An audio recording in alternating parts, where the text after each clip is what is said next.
Now read along as the directions for Part B are being read. Part B. Directions.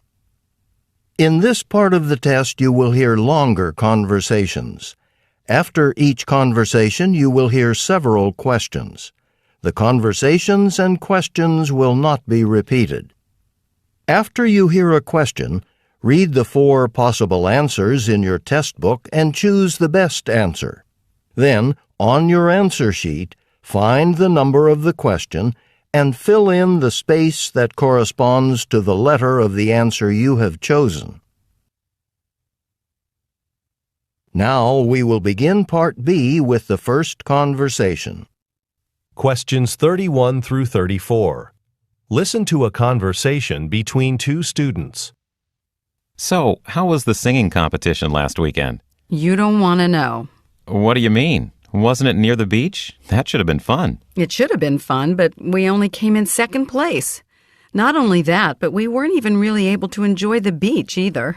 Hold on. You're upset about finishing second? How many singing groups competed? About 30. I know second place sounds okay, but that's 3 years in a row we've been in second, and it's the same group that's beaten us 3 years in a row. Well, that's too bad. But what about the beach? I ended up spending a lot of time studying in the library. I would have loved to be at the beach swimming in the ocean or playing beach volleyball instead of being stuck in the library studying. Well, it wasn't exactly like that. I had to spend some time studying, too. We really didn't have much free time. We were scheduled almost the whole time, practicing, performing, or watching the competition. So you were that busy? Yeah. But you know, the ocean water's still cold, so I don't think we really missed too much. Well, maybe you guys should plan to go back when the semester's over. Yep, that's exactly what we have in mind. It should be a lot more fun there when the weather warms up, and we don't have to think about competing. Number 31. What are the students mainly discussing?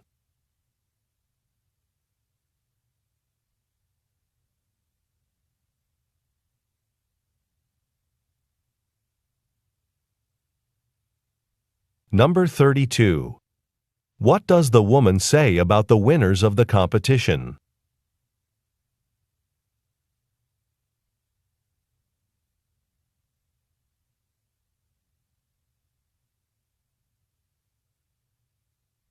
Number 33. How did the man spend his weekend?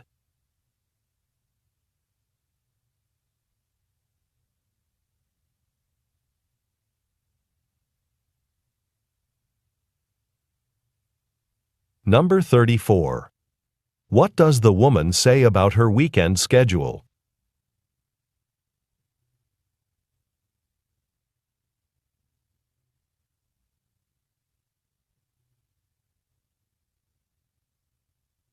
Questions 35 through 37.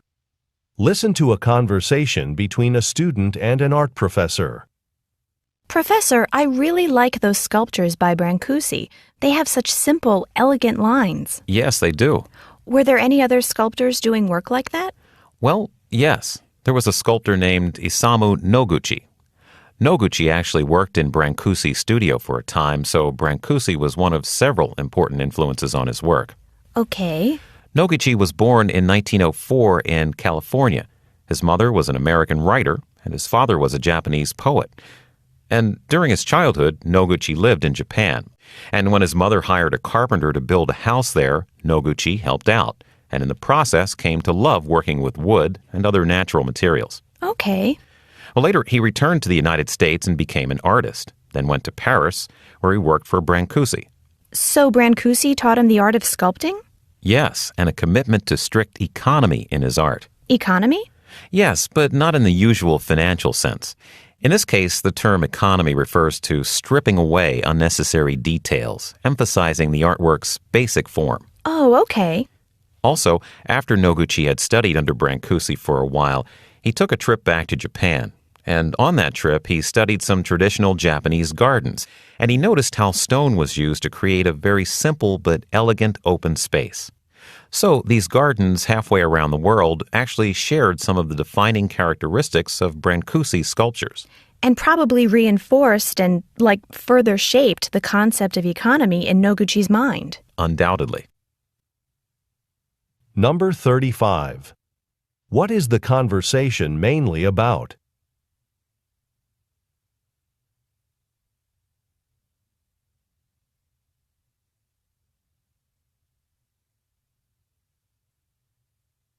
Number 36. What kind of work did Noguchi's father do?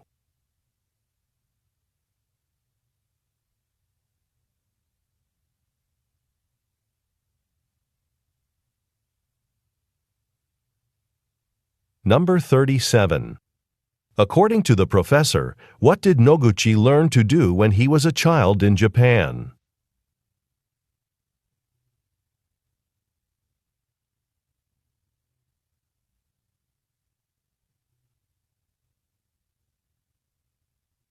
This is the end of Part B.